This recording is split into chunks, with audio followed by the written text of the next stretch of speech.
Right now, the Woodbury Fire burning east of the valley continues to grow. Overnight, it jumped to more than 65,000 acres. Right now, it is more than 40% contained. But the concern now is residents living near Roosevelt. That's up to the north of the fire. Evacuation orders have been issued for that area. Right now, all eyes are on those firefighters trying to keep that fire from getting too close to neighborhoods there. Carissa Planup is in Miami, where there is a big community meeting happening tonight.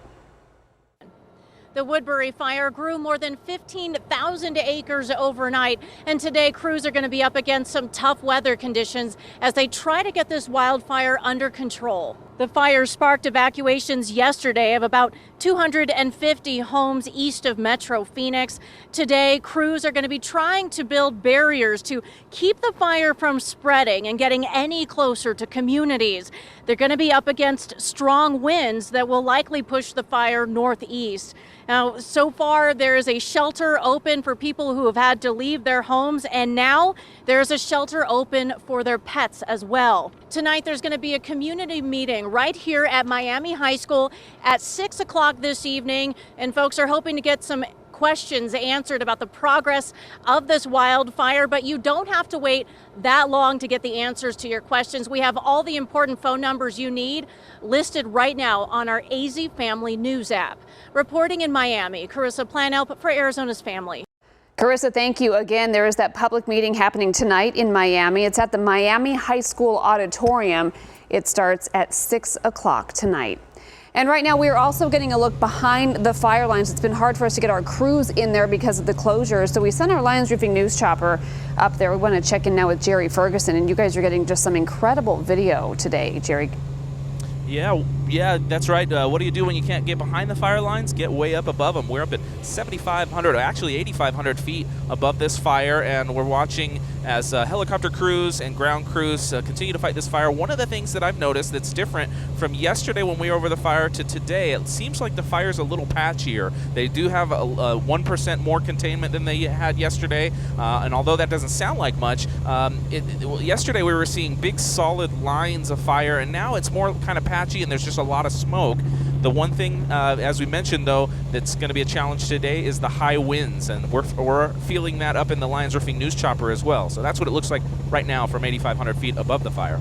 All right, Jerry, thank you for that bird's eye view of the fire and the smoke. And he's talking about the winds, and that is what just kicked this fire up, tens of thousands of acres overnight. Yeah, a lot of rugged terrain that we're dealing with. The patchiness, that comes in because the vegetation may be a little sparse, right, or you start to get into these just big, giant granite boulders. Am I able to pot Jerry up? Can he still hear me? Are we still able to chat with him? I don't know if that's a possibility. If I'm still with you. Okay, great, Jerry. What's kind of your breaking point for wind speeds? I know when we get in the 30 and 40 mile per hour range, that can ground the air attack, and that would be disastrous right now.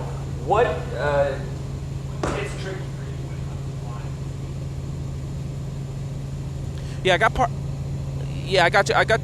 of your question there. Yeah, so right now they've got 5 helicopters still on the fire, and they'll continue to go for as long as they can. As far as breaking point, I'm not sure about those helicopters. Our helicopter will be long gone before the fire helicopters will be grounded, and I'm not sure the precise miles per hour there, but they'll continue to go because that air support is so crucial for those hotshot crews on the ground to be able to pinpoint target those hot spots.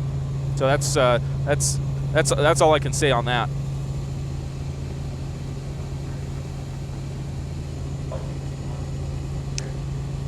We're going to talk a little bit about that smoke that we're seeing right now from the Lions Roofing news chopper. That smoke also visible there. Take a look at that from an ADOT camera. Oh, there, Ian, are you mic'd up now? Yeah, sorry about that. That's okay. Here we go. Go ahead. You got me now?